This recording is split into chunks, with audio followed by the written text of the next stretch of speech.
Welcome to Just the Word, where we're reading through the Bible in 1 year. And I'm Net. Today's reading will come from 2 Kings, chapters 23 and 24. 2 Kings, chapter 23. Then the king called together all the elders of Judah and Jerusalem. He went up to the temple of the Lord with the men of Judah, the people of Jerusalem, the priests, and the prophets, all the people from the least to the greatest. He read in their hearing all the words of the book of the covenant, which had been found in the temple of the Lord. The king stood by the pillar and renewed the covenant in the presence of the Lord, to follow the Lord and keep his commands, regulations, and decrees with all his heart and all his soul, thus confirming the words of the covenant written in this book. Then all the people pledged themselves to the covenant. The king ordered Hilkiah the high priest, the priest next in rank, and the doorkeepers to remove from the temple of the Lord all the articles made for Baal and Asherah and all the starry host. He burned them outside Jerusalem in the fields of the Kidron Valley and took the ashes to Bethel. He did away with the pagan priest appointed by the kings of Judah to burn incense on the high places of the towns of Judah and on those around Jerusalem, those who burned incense to Baal, to the sun and moon, to the constellations, and to all the starry host. He took the Asherah pole from the temple of the Lord to the Kidron Valley outside Jerusalem and burned it there. He ground it to powder and scattered the dust over the graves of the common people. He also tore down the quarters of the male shrine prostitutes, which were in the temple of the Lord, and where women did weaving for Asherah. Josiah brought all the priests from the towns of Judah and desecrated the high places from Geba to Beersheba, where the priest had burned incense. He broke down the shrines at the gates, at the entrance to the gate of Joshua, the city governor, which is on the left of the city gate. Although the priests of the high places did not serve at the altar of the Lord in Jerusalem, they ate unleavened bread with their fellow priests. He desecrated Topheth, which was in the valley of Ben Hinnom, so no one could use it to sacrifice his son or daughter in the fire to Moloch. He removed from the entrance to the temple of the Lord the horses that the kings of Judah had dedicated to the sun. They were in the court near the room of an official named Nathan Melech.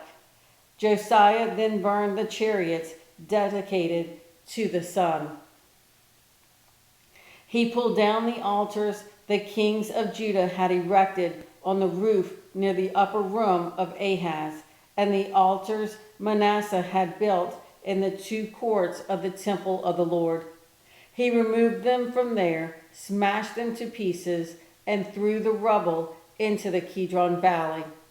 The king also desecrated the high places that were east of Jerusalem on the south of the hill of corruption, the one Solomon, king of Israel, had built for Ashtaroth, the vile goddess of the Sidonians, for Chemosh, the vile god of Moab, and for Molech, the detestable god of the people of Ammon.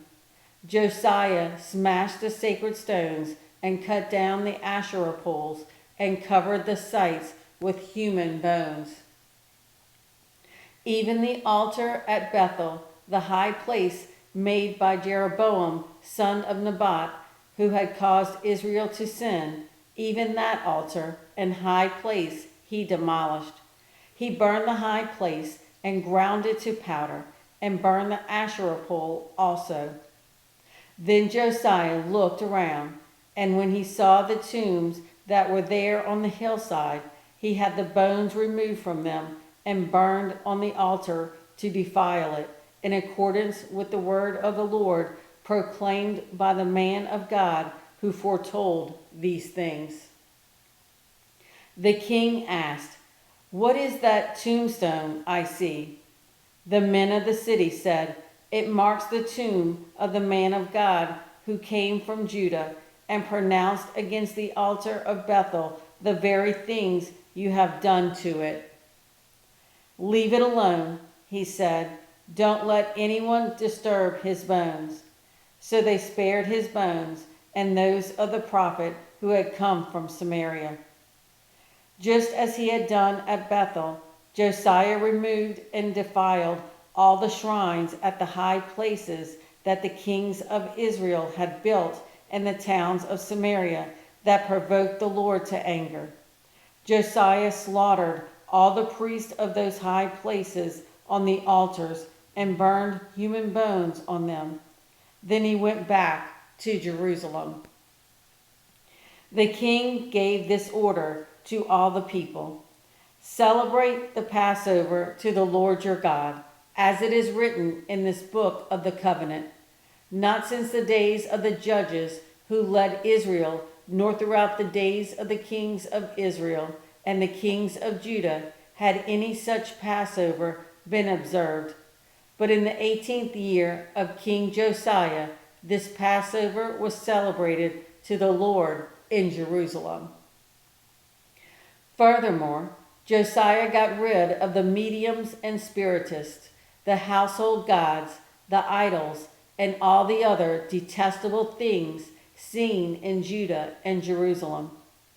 This he did to fulfill the requirements of the law written in the book that Hilkiah the priest had discovered in the temple of the Lord.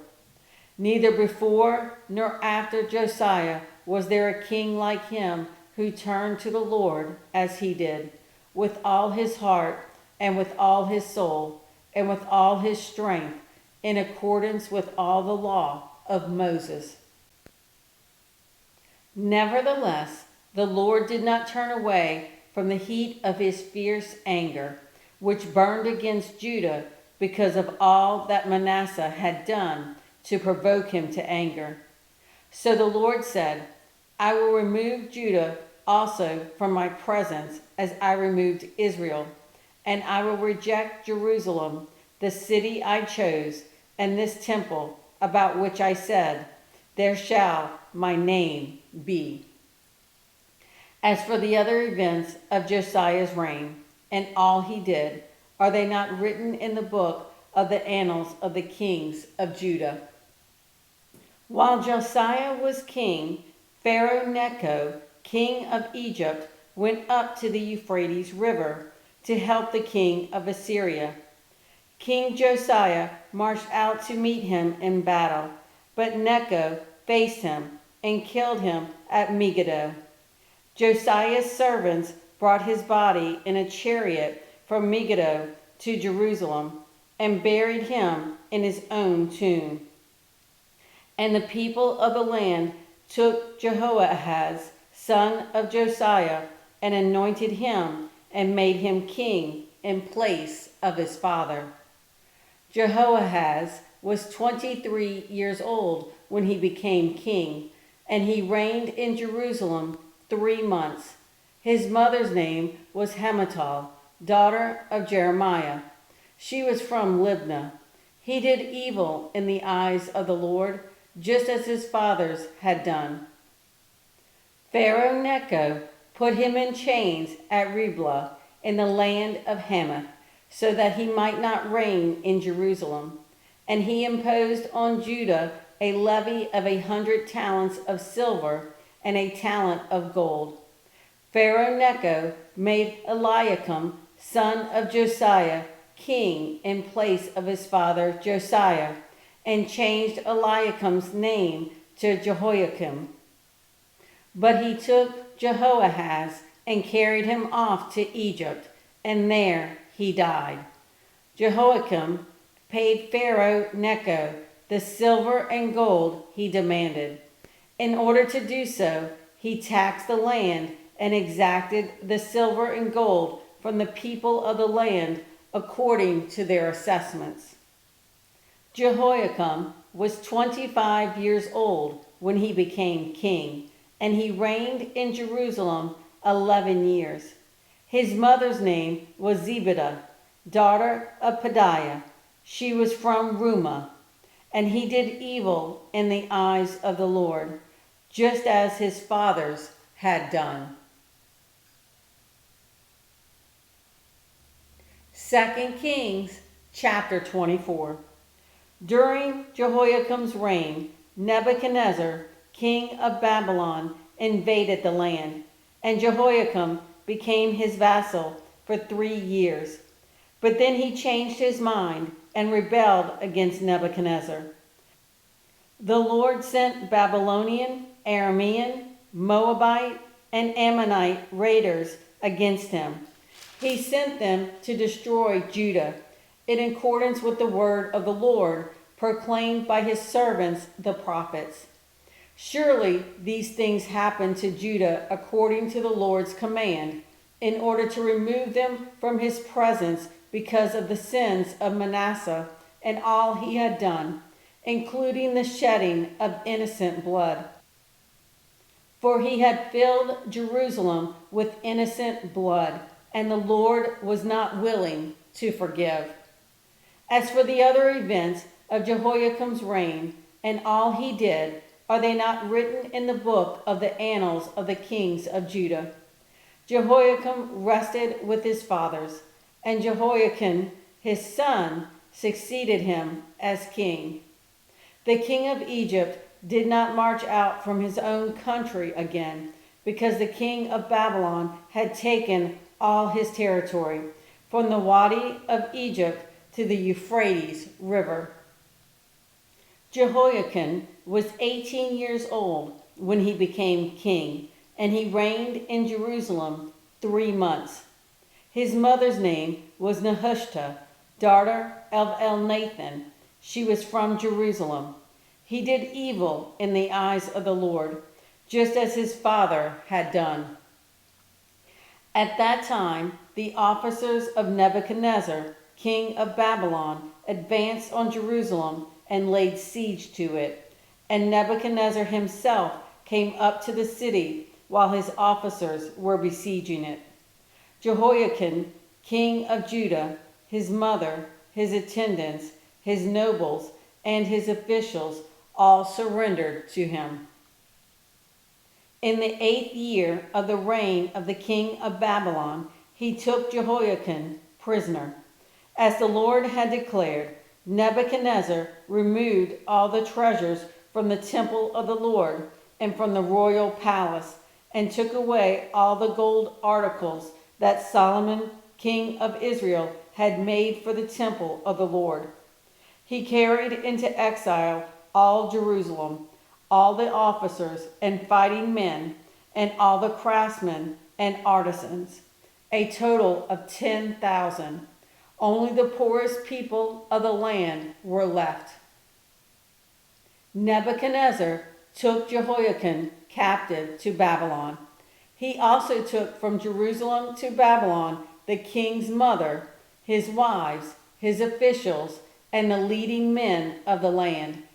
The king of Babylon also deported to Babylon the entire force of 7,000 fighting men, strong and fit for war, and 1,000 craftsmen and artisans. He made Mattaniah, Jehoiakim's uncle, king in his place, and changed his name to Zedekiah.